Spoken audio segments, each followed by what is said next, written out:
자, 입문과정 두 번째 시간이고요.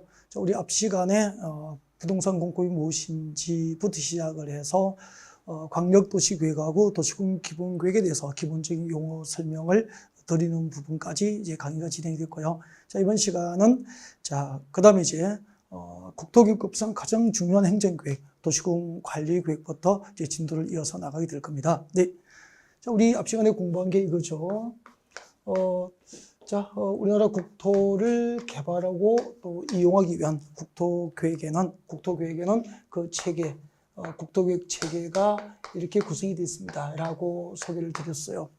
제일 위에 이제 광역도시계획이 있습니다. 광역도시계획이 있었고요. 자, 이 광역도시계획이 수립된 지역이라면 여기에 부합될 수 있도록 한 개의 도시나 군 단위로 국토는 계획됩니다. 이것을 우리는 도시군 계획이라고 합니다. 도시군 계획이라고 하죠. 도시군 계획이 있습니다. 자, 도시군 계획에는 도시지역과 군지역의 장기적인 발전 방향과 목표를 제시할 수 있는 도시군 기본계획이 있죠. 도시군 기본계획이 있어요. 도시군 기본계획이 있고요.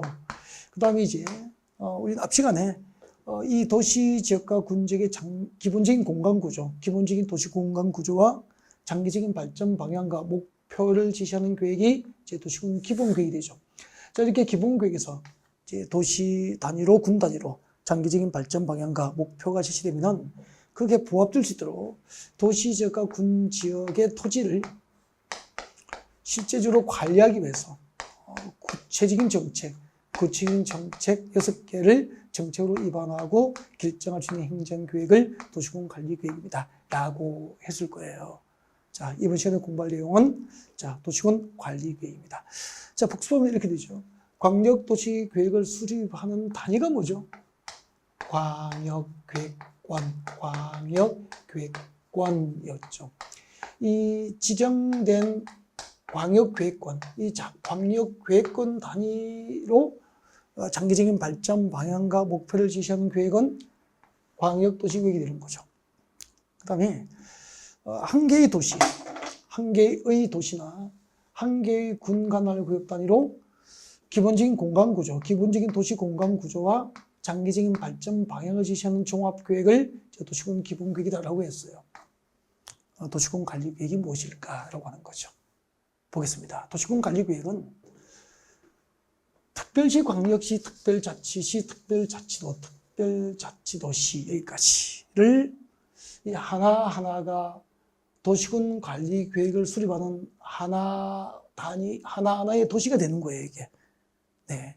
이 도시 또는 군 지역의 토지를 개발, 정비, 보존을 할 목적으로 수립하는 각종 토지의 이용이나 교통, 환경, 경관, 안전, 산업, 정보통신, 보건, 복지, 안보, 문화 등에 관한 다음에 계획을 말합니다. 그러면은 이 중간에 이걸 자꾸 기억을 하려고 하면은 이제 어려워지니까 아무 쓸모 없는 거죠. 그냥. 쓸모가 없기에 하겠습니까만 필요 없습니다. 그냥. 한 개의 도시, 이게 도시라 그랬죠. 하나가 다 도시가 되는 거죠. 이 도시 또는 군 지역의 토지를 개발하고 정비하고 이용하기 위해서 이거 6가지 동그라미 1번부터 6번을 정책으로 입안하고 결정할 수 있는 행정계획을 도시군 관리계획이라고 하는 거죠. 도시 또는 군 관할 구역의 토지를 대상으로 동그라미 1번부터 6번에 관한 사항을 정책으로 입안하고 결정할 수 있는 행정계획. 다음은 동그라미 1번부터 6번이잖아. 동그라미 1번부터 6번을 내용으로 하는 행정계획. 이 동그라미 1번부터 6번을 내용으로 하는 동그라미 1번부터 6번을 내용으로 하는 행정계획을 도시군 관리계획이라고 하는 거죠. 그러면은 도시군 관리계획이란 도시지역과 군지역의 토지를 대상으로 용도지역, 용도지구, 용도지역, 용도지구를 새로 지정하고 지정된 것을 변경하기 위한 행정계획을 도시군 관리계획이라고 하는 거예요. 네. 그 다음에 개발제한구역 그린벨트입니다.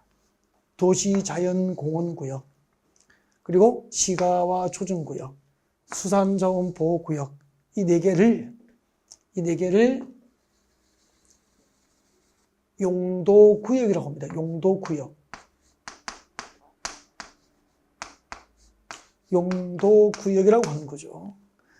자, 그러면은 도시지역과 군지역의 토지를 대상으로 용도지역, 용도지구, 용도구역이라는 것을 새로 지정하고 지정된 것을 변경하는 행정계획을 도시군관리계획이라고 하는 거죠. 그래서 누가 도시군관리계획이 무엇입니까? 라고 물으면은 도시지역과 군지역의 토지를 대상으로 용도지역, 용도지구, 용도구역을 새로 지정도 하고 지정된 용도지역, 용도지구, 용도구역을 변경할 수 있는 행정계획을 도시군관리계획이라고 한다고 하면 100점이다 이 말입니다. 그럼 일단은 이 용도지역, 용도지구, 용도구역이 무엇인지 참 궁금할 거 아니에요. 그래서 좀 기다려 주셔야 돼요. 기다려 주시면은 이 지금 총론이거든요. 총론이 끝나면은 강론에 들어가서 용도지역이 무엇인지를 배웁니다. 처음에 좀 답답하죠. 뒤쪽이 안 보이니까. 일단은 뭐 할 수 없죠. 처음 하니까. 처음 답답해도 그냥 따라오는 거죠. 그러면은 서서히 이제 앞에 가야 될 길들이 멀리까지 보이게 되는 거죠. 아니, 부산에서 서울을 오면은 서울이 처음부터 보이는 건 아니잖아요. 그죠? 일단 참고 대구 지나서 대전 지나서 수원 지나서 서울까지 오다 보면은 서울까지 오게 되는 거잖아요. 한번 다녀가고 다시 내려가면은 이제 처음부터 끝까지 끝이 보이는 거잖아. 똑같은 공부도. 아무튼 용도지역이 무엇인지 의의를 배웁니다. 그리고 우리나라 토지 위에 지정되는 용도지역의 종류 21개를 배웁니다. 여러분, 땅은 용도별로 그 땅의 종류가 21가지로 구분되어 있어요. 우리 대한민국에 있는 땅은 용도별로 종류가 21가지로 구분되어 있다는 거죠. 아까 잠깐 보셨죠, 시간에. 주거지역, 상업지역, 공업지역, 녹지지역. 그 다음에 그 주거지역, 상업지역, 공업지역, 녹지지역이 시험되는 도시지역 안에 모두 16개가 있어요.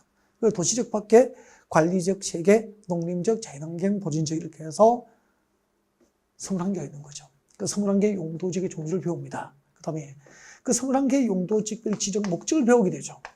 어떤 용도지역은 어떤 목적으로 지정되는지 21개의 용도지역별 지정 목적을 배우게 됩니다. 그 다음에 내 고객이 어떤 용도지역 안에 땅을 사면은 어떤 개발행위가 제한되는지 용도지역 안에서 행위제한입니다. 행위제한, 개발행위 제한을 배우게 됩니다. 어떤 용도지역에 땅 사면은 공장을 건축하는 개발행위가 법으로 제한되는지, 공장을 건축하는 것이 가능한지 행위제한을 배웁니다. 21개의 용도지역별 개발행위 제한, 행위 제한, 개발행위 제한, 건축 제한을 말하는 거죠. 네, 어떤 용도지역에서 어떤 건축이 가능하고 어떤 건축이 제한되는지 행위 제한, 개발행위 제한, 곧 건축 제한을 말하는 건축 제한을 배웁니다. 용도지역별 건축 제한을 배우는 거죠. 그 다음에 용도지역 안에서 건폐율을 배웁니다. 건폐율. 용도지역 안에 건폐율을 배우게 되죠. 건폐율. 건폐율이 뭐냐면은, 자, 여기 100제곱미터의 대지가 있어. 그러면은 건축주가 이 100제곱미터의 대지에다가 전부 건축을 해버리면은 대지 안에 공지가 없잖아요. 그럼 여기 건축된 건축물이 채광, 햇빛을 받을 수도 없고 통풍, 바람이 통할 수도 없고, 그죠? 위생상 문제가 많잖아요. 그래서 또 건물은 모든 대지의 건축이 전부 다 되어버리면 건축은 빼곡하게 과밀화를 줄 수밖에 없고, 그래서 만약에 100제곱미터의 대지가 있다면 이 100제곱미터의 대지에다가 그 50제곱미터 이하로 건축을 해라 라고 규제를 해버리면 최대 건축 가능한 면적은 50제곱미터로 규제를 받잖아. 그럼 나머지 50제곱미터만 건축되고 나머지는 대지의 공지가 확보되잖아. 이 공지를 통해서 건축된 건축물이 채광, 햇빛을 받게 되잖아요. 이게 건폐율이에요. 전체 대지 면적에서 건축 면적이 차지하는 비율을 건폐율. 그러면 그 21개의 용도 지역별로 그 지정 목적에 맞도록 이제 적절하게 건축 면적을 건축할 수 있는 면적을 규제하는 거죠. 무엇으로? 건폐율로. 그러면은 건폐율은 예를 들면은 대지 면적이 100제곱미터잖아요. 그 중에서 건축된 면적이 50제곱미터라면 100분의 50이잖아. 100제곱미터 대지에 50제곱미터가 건축됐다. 이것을 퍼센트로 표시하면은 50에다 100을 나누면 0.5고 곱하기 100을 하면 100분율로 표시하면은 건폐율은 50%가 되는 거죠. 그러면은 어떤 용도지역에 허용된 건폐율이 50%라는 것은 대지 면적의 50%까지 건축이 법상 가능하다는 뜻이고요. 네. 그 다음에 100제곱미터 대지에 50제곱미터 건축이 됐는데 그 건축의 높이를 규제합니다. 그 높이를 규제하기 위한 수단이 용도지역 안의 용적률이에요. 용도지역 안의 용적률. 이것은 지금 설명하지 않고요. 나중에 용도지역편에서 강론에서 다시 설명할게요. 용적률이 되는 거죠. 이렇게 용도지역의 용도지역 종류 21개, 21개의 용도지역별 지정 목적, 그리고 용도지역에서 행위 제한, 즉 어떤 용도지역에 어떤 건축을 할 수 있고 어떤 건축이 제한되는지, 용도지역 안의 건폐율, 용도지역에서의 용적률은 강론에서 다시 배우는 거죠. 용도지구도 똑같은 원리로 다시 해요. 용도구역도 다시 용도구역의 종류, 용도구역별 건축제한을 다시 배우게 되는 거죠. 강론에서. 그래서 이 도시군관리계획 내용을 하나하나의 강론으로 만든 법이 국토의 계획 및 이용에 관한 법률이에요. 그래서 이것을 완전 이해해버리면은 국토교육법의 90% 정도를 이해했다라고 할 수 있는 거예요. 그런 거구나. 자, 그러면은 도시군관리구역으로 용도지역, 용도지구, 용도구역, 용도지역, 용도지구, 용도구역이라는 것을 나중에 공부할 용도지역, 용도지구, 용도구역이라는 것을 새로 지정도 하고 변경할 수 있다라고 했잖아요. 보여드릴게요. 예를 들면은 보십시오. 예를 들면 이렇게 되죠. 서울이죠. 나중에 이제 이론 강의 시간에 본격적으로 배우게 되니까 필기를 하실 필요가 없어요. 지금 구경만 하시면 돼요. 구경만. 이런 내용을 공부하구나. 아직까지 공부하시면 안 돼요. 이런 내용을 공부하구나. 공부하게 되겠구나. 구경만 하시면 돼요. 구경. 이해를 해야 되겠다. 막 필기를 해야 되겠다. 막 신경 써서 막 이렇게 보실 필요가 없죠. 그냥 구경만 하십시오. 저도 가끔 봐주고. 자, 그다음에 서울인데 서울시는 한 개의 도시잖아요. 우리가 배웠잖아. 한 개의 도시나 군 단위로 수립하는 행정계획이 뭐죠? 도시군 계획이죠. 그래서 서울시는 이 관할구역 단위로 서울시 도시군 계획이 수립되는 거죠.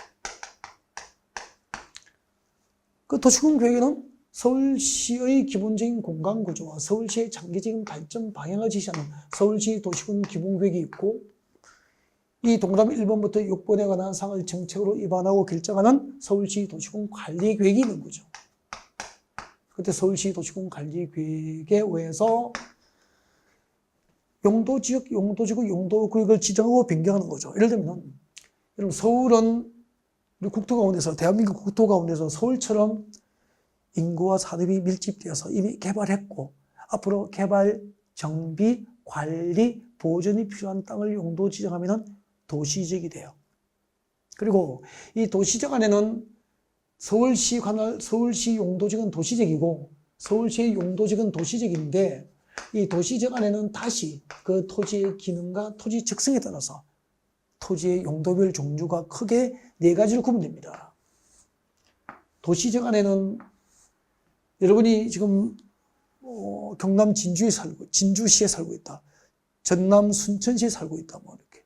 강원도 경기도 경상북도 영주시에 살고 있다. 경상북도 안동에 살고 있다. 그죠? 전라북도 전주시에 살고 있다. 그러면 도시잖아요. 그 도시지역 안에 있는 토지는 주거지역, 상업지역, 공업지역, 녹지지역으로 세분이 되어 있어요. 이게 용도지역이에요. 주거지역, 상업지역, 공업지역, 녹지지역을 용도지역이라고 하는 거죠. 그러니까 도시지역 안에 있는 토지는 크게 주거지역, 상업지역, 공업지역, 녹지지역으로 용도지역이 지정되고요.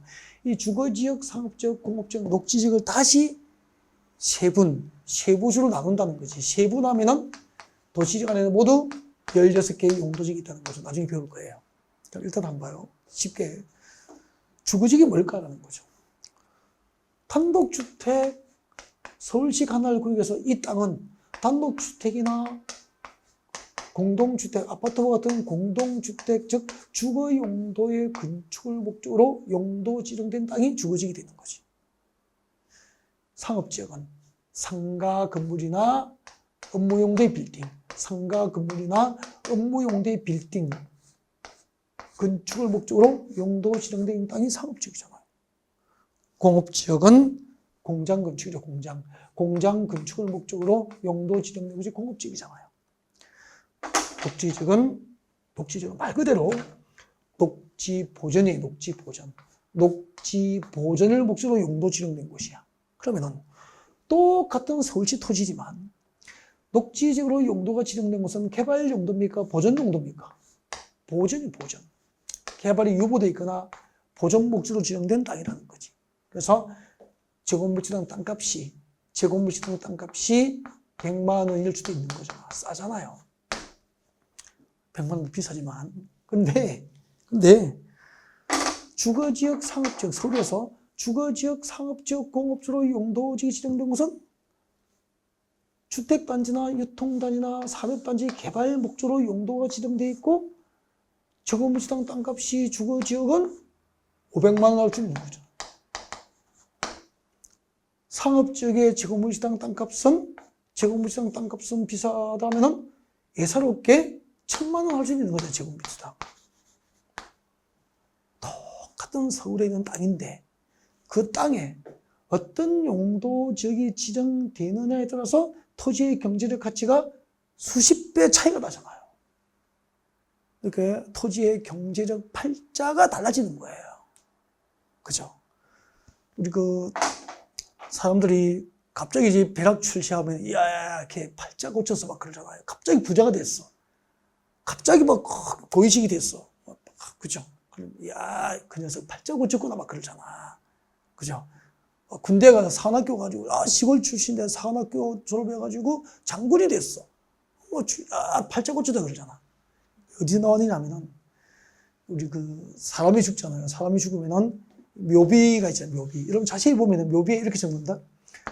학생.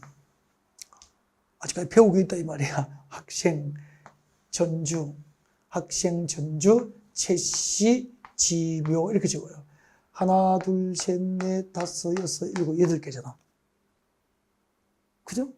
그러니까 배설 없이, 즉, 고위 관직이 없이 배설을 하지 않고 죽으면은 보통 비석에 이렇게 6글자를 적어요. 8글자 적는다고. 학생, 해주, 정시, 지묘. 학생, 진주, 강시, 지묘. 그죠? 학생, 전주, 이씨, 지묘. 이런 식이잖아요. 다 8글자잖아. 맞죠? 네. 근데, 이제 배설이 있으면은, 군인 같으면 중령, 행정직 공무원 같으면 서기관 정도, 이렇게 그 이상의 어떤 관직이 있으면 관직명을 여기다가 적을 수 있는 거예요. 그렇게 해서 죽어서 비문에다가 8글자 이상을 적을 수 있다고 해서 이제 출시한 사람을 거기에 이제 빗대서 이제 팔자 고쳤다 그렇게 하는 거죠. 죽어서 비문에 적을 수 있는 글을 8자 이상으로 적을 수 있을 만큼 높은 관직을 얻었다, 그런 뜻이 있는 겁니다. 그래서, 야, 벼락 출시했구나, 야, 막 이렇게 팔자 고쳤구나, 그런 이야기가 여기서 나왔대. 근데 근거는 있는지 없는지 잘 모르겠습니다. 네. 그냥. 자, 아무튼. 이렇게 토지의 경제적 팔자는 그 토지에 어떤 용도직이 지정되는지에 따라서 경제적 팔자가 달라지는 거잖아. 그러면 봐요. 녹지지역일 때 제곱미터 땅값이 100만 원이었잖아. 근데 용도지역은 영원합니까? 아니죠. 용도지역은 변경이 가능하잖아. 그죠? 그럼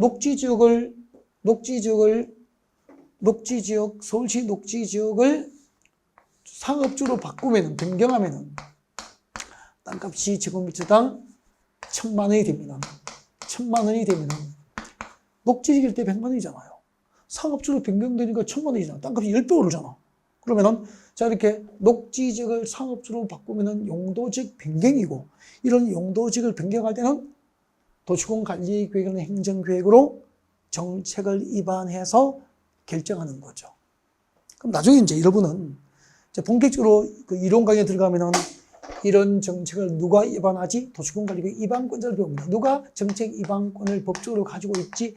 예를 들면 시장 군수들이에요. 서울에서는 서울특별시장이 서울시 녹지지역을 주거지로 변경하기 위한 정책을 입안한다. 이번에 서울특별시장이 입안합니다. 그래서 서울시장 하려고 하는 거죠. 대단한 거죠. 서울시장 대단하다니까. 서울시 녹지지역 수십만 제곱미터를 상업지로 변경하는 용도지역 변경을 위한 정책 입안이 가능하다. 세상을 바꿀 수 있는 일을 할 수 있잖아요. 그 다음에 그 정책 입안을 누가 하지? 누가 정책 결정권을 갖고 있지? 결정권자. 이 결정도 서울시에서는 서울시장이 결정합니다. 대단한 거죠. 21개 용도지역. 지정도 하고 지정된 용도지역을 변경하는 정책을 입안하고 결정할 수 있으니까요. 그 다음에 자, 이런 정책이 어떤 과정을 통해서 정책으로 입안이 되지? 입안 절차. 정책을 입안할 때 만드는 것. 정책안을 만들 때 입안, 안건을 만드는 정책안을 만드는 거죠. 입안을 위한 절차 3단계를 배웁니다. 어떤 과정을 통해서 녹지지역을 주거지로 변경한 정책으로 입안이 되는지를 배우게 되죠. 그 다음에 결정권자가 그것을 최종 정책으로 결정할 때는 어떤 과정을 거쳐서 그 정책이 결정되지? 결정 절차 두 가지 단계를 배우게 되는 거죠. 그러면 만약에 2023년도 공인중개사 시험을 준비하기 위해서 공부를 하셨던 분이라면 이렇게 보여야 되죠. 이렇게 누가 입안하지? 누가 결정하지? 어떤 과정을 통해서 정책으로 입안이 되고 어떤 과정을 통해서 정책으로 결정되지? 이런 것을 나중에 이론 강의 시간에 이제 배우게 되는 거죠. 그럼 이걸 책 보지 않고도 이 정도는 머릿속에 들어있어야 어떤, 그죠? 어떤 흐름과 숲을 보고 공부하는 것이 아닐까. 시험 치려고 입안권을 외웠는데, 결정을 외웠는데, 고개만 들면 모르잖아요. 시험장 받으면 모르잖아요. 그죠? 이해 위주로 공부하지 않고 단순히 암기만 했다는 거죠.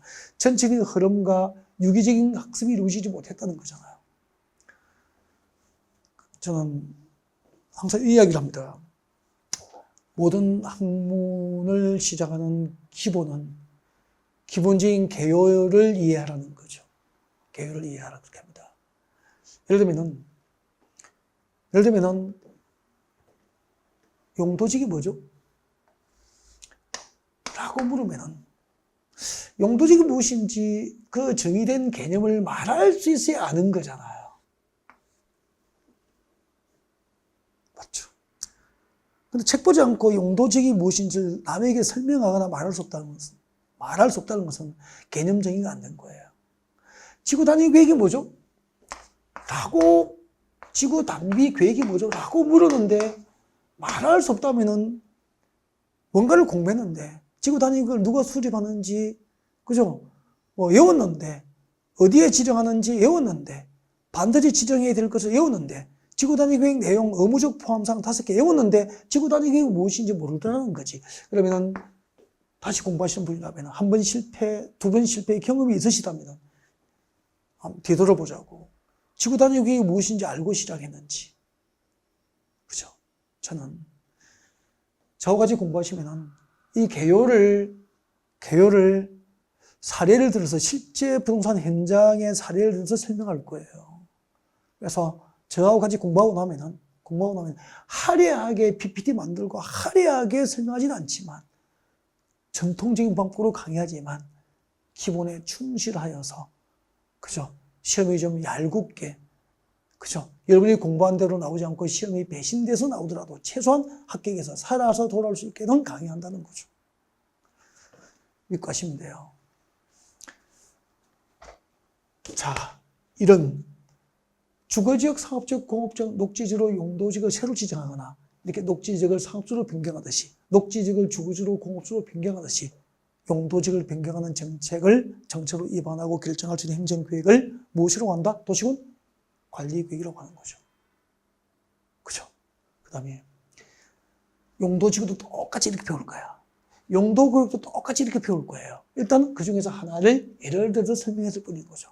그래서 아무튼 도시군 관리계획이란 용도지역, 용도지구, 용도구역을 새로 지정하거나 지정된 용도지역, 용도지구, 용도구역을 변경하는 정책으로 입안하고 결정할 수 있는 행정계획을 도시군 관리계획이라고 한다. 일단 여기까지 합시다. 도시군 관리계획이 뭐죠? 용도지역, 용도지구, 용도구역의 지정과 변경에 관한 계획이다 라고 합시다. 그 다음에 세 번째, 도시공간관리계획은 기반시설의 설치, 정비, 개량에 관한 행정계획이에요. 그럼 기반시설이 무엇일까? 기반시설은 도시민의 일상생활을 위한 기반이 되는 시설. 예를 들면 도시민들이 일상생활을 하는데 필요한 기반, 생활을 하는데 필요한 기반이 되는 시설. 도로, 지하철, 공항시설, 항만시설, 종합운동장, 이런 거 전부 기반시설이에요. 네. 자, 그러면은, 한번 보십시오. 서울에서 A 지역과 B 지역을 연결하기 위한 지하철을 설치하면 이게 기반시설 설치예요. 그죠? 그 다음에 청계천 복원사업을 하면은 청계천도 기반시설이에요. 그죠? 기반시설을 새로 설치한 겁니까? 정비한 겁니까? 청계천 복원사업은 정비잖아요. 이렇게 도시지역과 군지역 안에서 지하철을 설치하고 도로를 만들고 하천을 정비하고, 그죠? 자전거 도로를 만들고 공원을 조성하고 학교를 짓고 또 바다가 있는 해양도시는 항만을 건설하고, 이런 것이 전부 기반시설 설치에 해당하고요. 자, 이렇게 도시지역과 군지역에다가 기반시설, 도시 기반시설을 새로 설치, 정비, 개량할 때는 도시군관리계획, 그 도시의 도시군관리계획으로 정책을 입안해서 기반시설 설치, 정비, 개량이 결정이 되는 거예요. 도시군관리계획이란 기반시설 설치, 정비, 개량에 관한 계획이다. 그렇게 하시면 되고요. 그럼 한번 봅시다, 여러분. 여기 서울의 A 지역과 B 지역을 연결하기 위한 지하철이 설치되면 주요 지점이 여기 생기잖아. 역세권 중심으로 부동산 가격은 오르게 되잖아요. 그렇게 해서 그 역세권 주변의 부동산의 가치가 상승하여서 수만 명의 부동산 소유자의 경제적 가치를 증대시키잖아. 이렇게 해서 부자가 만들어지는 거죠. 녹지 지역이 상업지로 변경되면 해당 지역의 토지 소유자를 부자로 만들게 되잖아요. 이렇게 자본주의에서는 이 부동산 공법을 통해서 도시군관리계획의 내용과 이 도시군관리계획으로 누가 어떤 과정을 통해서 이거 6개를 위한 정책을 입안하고 누가 어떤 과정을 통해서 이 6가지 정책을 결정할 수 있는지 그걸 배우고 있는 거죠. 이것을 아시면은 고객을 부자로 만들어줄 확률이 높고 여러분의 컨설팅이 고객에게 신뢰를 주고 그 신뢰가 계약을 하게 하고 여러분의 수수료 수입을 얻게 하게 하는 거죠. 옛날에 모르시는 분은 이 부동산 공부해 보시면은요, 부동산학과 정규 4년제 대학에서 공부하는 것보다 더 저인망식으로 진짜 하나하나를 공부하는 게 공인중개사 시험 과정이에요. 대한민국 국민들의 국민고시가 되어버렸잖아요. 옛날에 모르시는 분은 부동산은 복덕방문 사기고,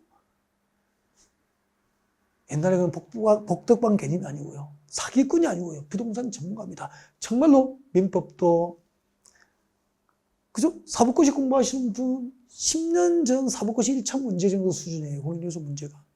공법은 일부 법률은 감정평가사 공법 문제보다 어려워요. 난이도가 어려워요.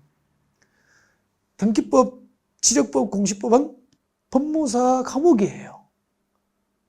변호사 과목, 법무사 과목, 세무사 과목, 간평사 과목을 믹스해서 공인중개사 시험 과목이 만들어지게 됐어요. 전문가죠, 전문가. 부동산 전문 지식인이 되는 거죠. 결국 여러분이 자격증을 여러분이 그 공부를 시작할 때 이런 얘기를 들었을 거예요. 요즘에 부동산 경기도 안 좋고 뭐 자격증 따도 기업에서 금방 문 닫던데 뭐 하는 사람도 못 먹고 사는데 뭐 어떤 업종이든지 학원 강사도 마찬가지고 장사도 마찬가지고 학교 선생도 마찬가지고 시장의 상인도 마찬가지고 회사원도 마찬가지고 어떤 업종이든지 같은 업종에는, 그죠? 그 업종에서 상위 그룹과 중위 그룹과 하위 그룹이 있죠. 부동산도 상위 30%는 떼돈을 벌고 있고요. 떼돈을 벌고 있고요. 그분들에게 물어보면 세상에 가장 좋은 직업이라 그래요. 정년도 없고, 시간 대체로는 자유롭고, 마음껏 능력 발휘할 수 있고, 그죠? 중간 40%는 밥 먹고 살아요. 하위 30% 정도는 망하고 있습니다. 끊임없이 망하는 과정이죠. 회사도 마찬가지 아닙니까? 잘리면은, 문 닫으면은 적성에 안 맞다 그래요. 그럼 되게 남편은 적성에 맞아서 평생 아침밥 먹고 저녁에 들어올 때까지 직장일 나갔습니까? 적성에 맞아서 할까요? 아니잖아요. 돈 내면 적성 맞는 거죠, 솔직히. 그죠? 그래서 늘 하위 그룹, 이 하위자는 망하고 있는 거예요. 회사원도 잘리는 거죠. 실적이 없습니다. 일 못하면 잘리는 거 아니에요. 왜 나와서는 적성이 안 맞아 자기가 회사를 버린 것처럼 얘기하잖아. 잘리는데. 그죠? 아니죠. 필요하면은 쓰죠. 회사에서. 버리지 않죠. 그러면은 이 업종에서 성공하는 방법은 저는 전문 지식으로 무장하라 그래요. 전문 지식으로 무장해라. 그러면은 거기에다가 성실함과 사회성 좋고 인간성 좋으시면은 성공할 수밖에 없다. 그렇게 합니다. 세 가지죠. 전문 지식으로 무장해라. 인간성, 사회성 좋아야 됩니다. 그죠? 그 다음에 인성이 좋아야 되는 거죠, 사회성. 그 다음에 이제, 그렇죠. 건면하면 되는 거 아닙니까? 부지런하면 되는 거 아닙니까? 자, 이렇게 도로, 지하철, 공항시설, 항만시설, 공원, 녹지, 학교 등 기반시설을 도시지가 군지역에 새로 설치하거나 설치된 것을 정비, 개량할 수 있는 행정계획을 도시군관리계획이라고 합니다. 도시군관리계획이란 용도지역, 용도지구를 지정하고 변경하는 행정구역이다. 용도구역의 지정과 변경을 결정하는 행정구역이다. 그리고 기반시설 설치, 정비, 개량을 결정하는 행정구역이다. 그렇게 되는 거죠. 그 다음에 자, 여기서 이제 이 기반시설 설치에 관한 계획인데 이거 잠깐만 좀 제가 확대해서 설명할게요. 한번 보세요. 중요하니까. 듣기만 들으세요. 여러분. 도로, 지하철, 공항시설, 항만시설, 녹지, 학교를 뭐라 그래요? 기반시설이라고 그러죠. 기반시설. 도로 등이죠. 도로, 그죠? 지하철, 그죠? 공항시설, 항만시설, 녹지, 학교, 이게 다 기반시설이라고. 자, 도시지가 군지역에다가 이 기반시설, 도로 등 기반시설을 설치할 때는 도시군 관리계획으로 정책을 입안해서 기반시설 설치를 결정합니다. 결정.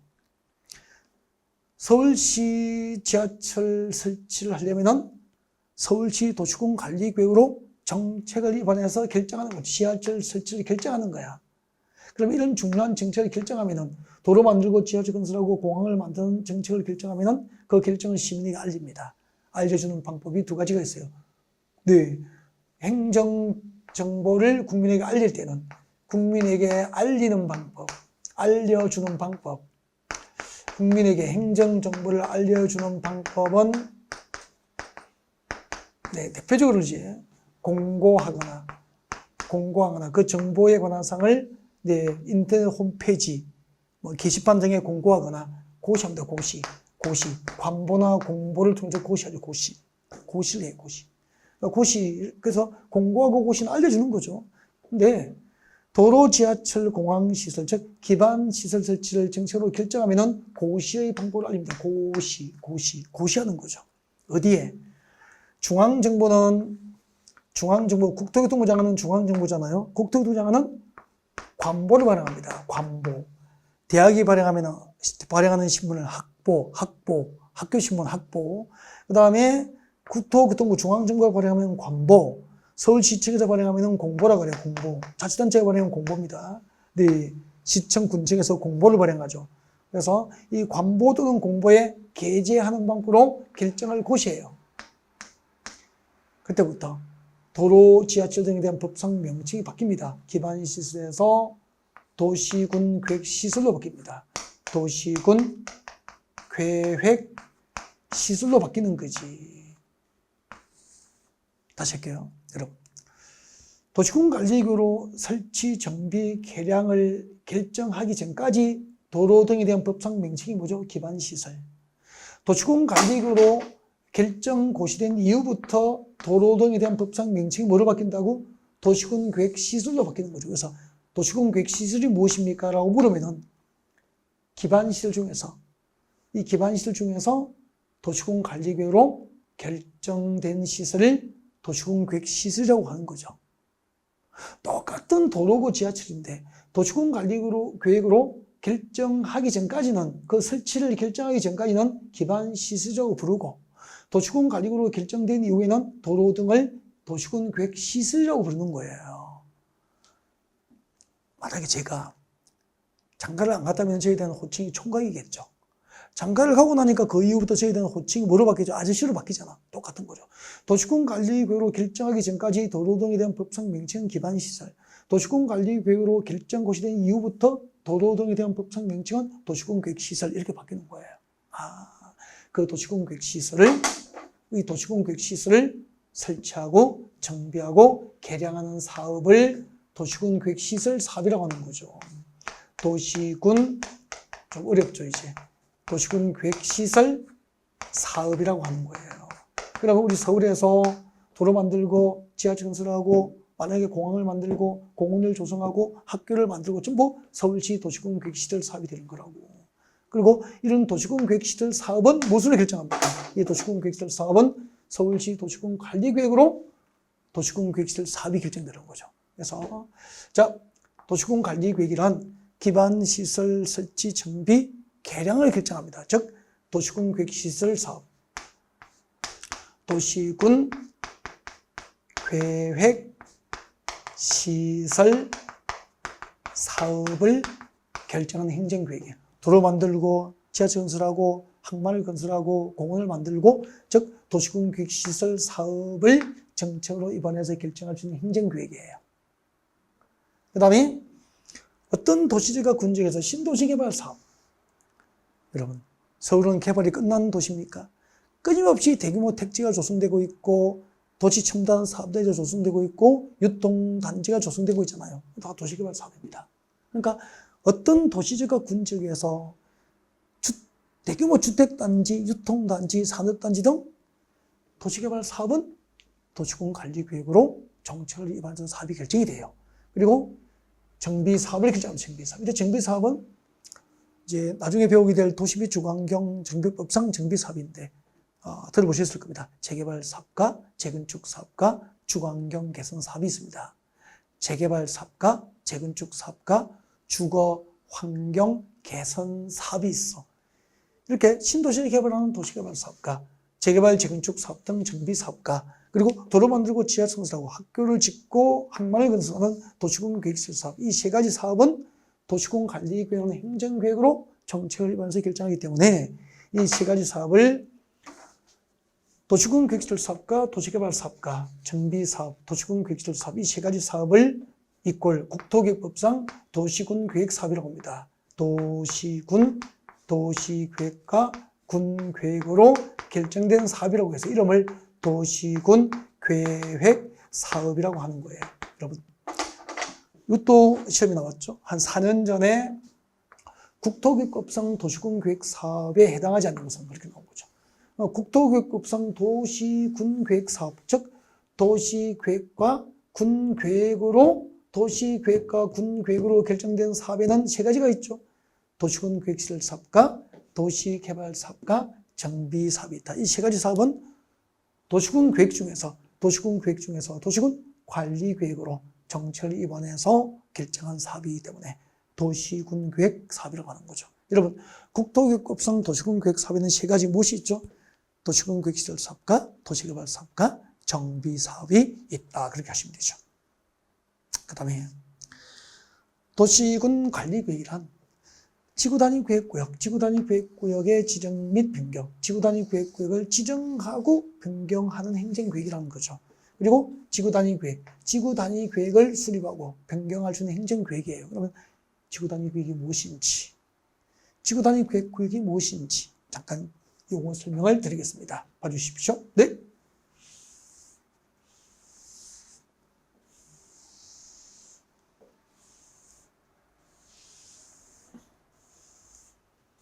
용어 설명을 드리겠습니다. 봐주시죠.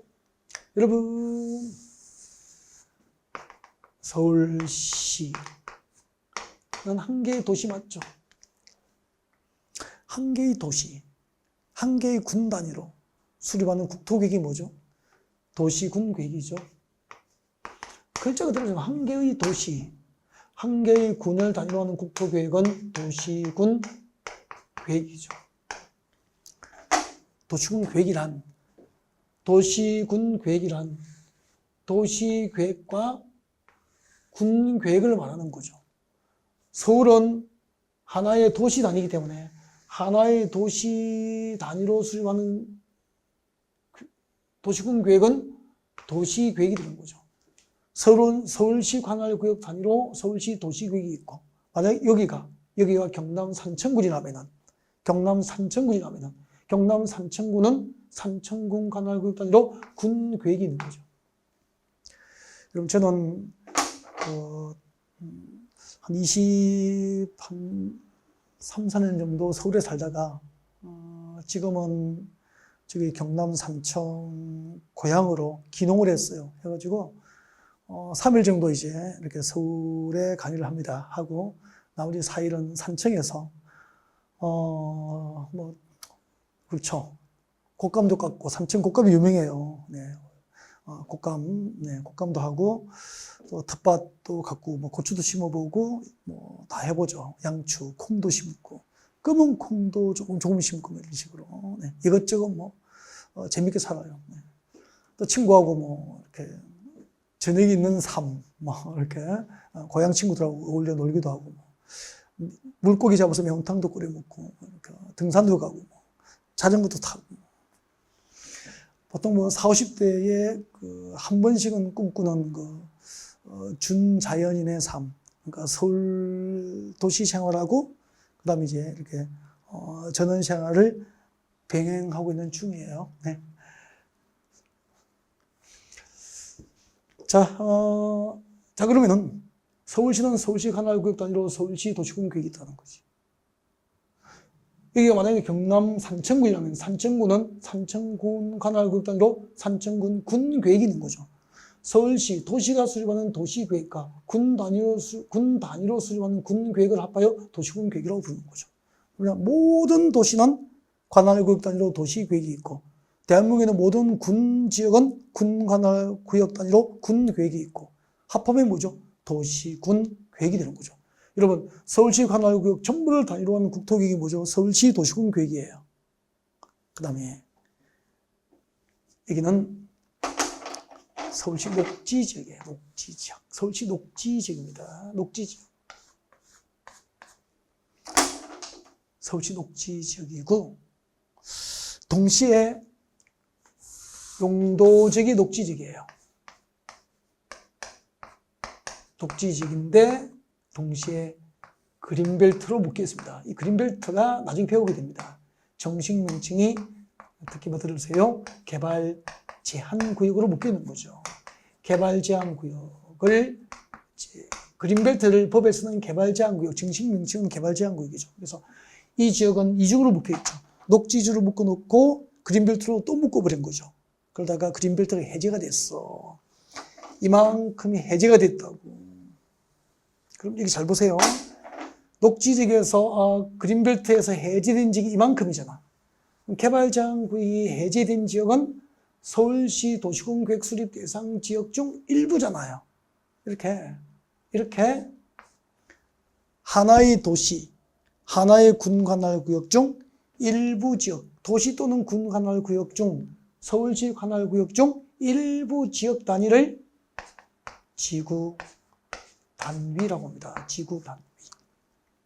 그 다음에 그 일부 지역 단위의 그린벨트에서 해제가 되면은 주변이 만약에 강남이면은 주변의 강남 지역의 특성에 맞도록 개발하기 위해서 그 일부 지역 단위의 개발 계획, 일부 지역 단위의 도시군 계획이 준비됩니다. 그 일부 지역 단위의 도시군 관리 계획을 지구 단위 계획이라고 하는 거죠.